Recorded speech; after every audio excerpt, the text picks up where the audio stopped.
बिस्मिल्लाहिर्रहमानिर्रहीम। मेरी दोस्तों से गुजारिश है वीडियो को लाइक करें, शेयर करें और चैनल को सब्सक्राइब कर दें। साथ में बेल आइकॉन का बटन भी दबा दें ताकि नए आने वाली वीडियोस आप तक पहुंचती रहें। हौसला अफजा कलमात इसके लिए तिंकू का सहारा साबित हुए। इसने अपनी तलवार तख्त के सामने फेंक दी। राजा ने इत्मीनान का सांस लिया। प्रताप राय की हालत इस शख्स से मुख्तलिफ ना थी जो भयानक सपना देखने के बाद नींद से बेदार हुआ हो। बड़ी रानी ने राजा के दाएं कान में कुछ कहा। महाराज, ऐसे लोगों से दुश्मनी मोल देना ठीक नहीं। राजा ने इशारे से वजीर को अपने पास बुलाया और आस्था से पूछा, तुम्हारा क्या ख्याल है?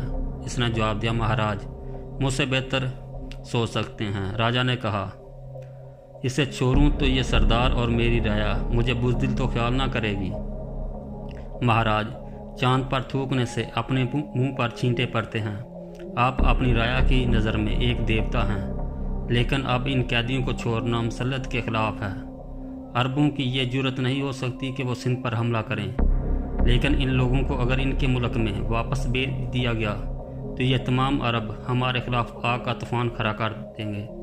अगर आप अरबों के साथ जंग करके मकरान का इलाका हासिल करने का इरादा बदल चुके हैं तो बेहतर यही है कि इन सब को आज़ाद करने की बजाय मौत की घाट उतार दिया जाए, ताकि अरबों के पास इस बात का कोई सबूत ना हो कि हमने देबर से इनके जहाज़ लूटे हैं। इससे पहले हम अबुल हसन के मामले में मकरान के गवर्नर को टाल चुके हैं। अब भी अगर कोई आन का पता पूछने आए तो इसकी तसल्ली कर दी जाएगी। राजा ने कहा, तुम्हें किसने बताया कि हम मकरान को फतह करने का इरादा बदल चुके हैं? वज़ीर ने जवाब दिया, महाराज, अगर आपका इरादा नहीं बदला तो फिर इन लोगों के मुतल्लिक़ सोचने की ज़रूरत नहीं। मेरे ख्याल में इसकी कम से कम सज़ा ये हो सकती है कि शहर के किसी चौराहे में फांसी दी जाए, ताकि हमारे लोगों को मालूम हो जाए कि अब आम इंसानों से मुख्तलिफ नहीं। राजा ने कहा, मेरा भी यही ख्याल है, लेकिन जहाज़ से एक अरब लड़का और लड़की गायब हो चुके हैं। अगर इन्होंने सिंध की हदूद पार करके मकरान में और अरबों को ये खबर पहुंचा दी कि तो मुमकिन है हमें बहुत जल्द लड़ाई की तैयारी करनी पड़े। वज़ीर ने जवाब दिया, महाराज, अरब की मौजूदा हालत मुझसे पोशीदा नहीं। इनकी खाना जंगी को ख़त्म हुए ज़्यादा देर नहीं हुई और अब इनकी तमाम अफवाज शिमाल और मगरब के ममालिक में लड़ रही हैं। हमारे पास 1 लाख फ़ौज मौजूद है और हम ज़रूरत के वक़्त इसी कदर और सिपाही जमा कर सकते हैं। फिर राजपूताना के तमाम राजा आपके बाज़गुज़ार हैं। वो आपके झंडे तले अरबों से लड़ना अपनी इज्जत समझेंगे। मुझे यकीन है जो अरब सिंध में आएगा वापस नहीं जाएगा। शाबाश, मुझे तुमसे यही उम्मीद थी। आज ही तैयारी शुरू कर दो। राजा खाना फूसी ख़त्म करने के बाद वज़ीर अपनी कुर्सी पर आ बैठा। राजा ने सिपाहियों की तरफ देखा, इसे ले जाओ, आज शाम तक हम इसका फ़ैसला कर देंगे। रात के वक़्त सोने से पहले दासों ने कई बार नारायण दास से जयराम के वापस ना आने की वजह पूछी, लेकिन इसने हर बार यही जवाब दिया कि शहर में उसके कई दोस्त हैं, किसी ने इससे अपने पास ठहरा लिया होगा। दासों को जयराम की हिदायत थी कि वो इसके वापस आने तक नारायण दास के घर से बाहर ना निकले। अगले दिन भी इसने तोता कर रहा था। जयराम की इस हिदायत पर अमल की शाम से कुछ देर पहले नारायण दास ने आकर यह खबर दी कि जयराम को एक अरब के साथ पिंजरे में बंद करके शहर में फिराया जा रहा है और सुबह सूरज निकलने से पहले इन दोनों को शहर के चौराहे में फांसी दी जाएगी। मालूम हुआ है कि इसके बड़े दरबार में राजा के सामने गुस्ताखी की है। दासों ने यह सुनते ही शहर का रुख किया। लोग शहर के एक पुरौनक चौराहे में एक बांस के पिंजरे के गिर्द जमा हो रहे थे। दासू अपनी मजबूत बाजुओं से लोगों को इधर उधर हटाता हुआ पिंजरे के करीब पहुंचा और पिंजरे के अंदर ज़ुबैर और जयराम को एक नज़र देखने के बाद उल्टे पांव लौट आया।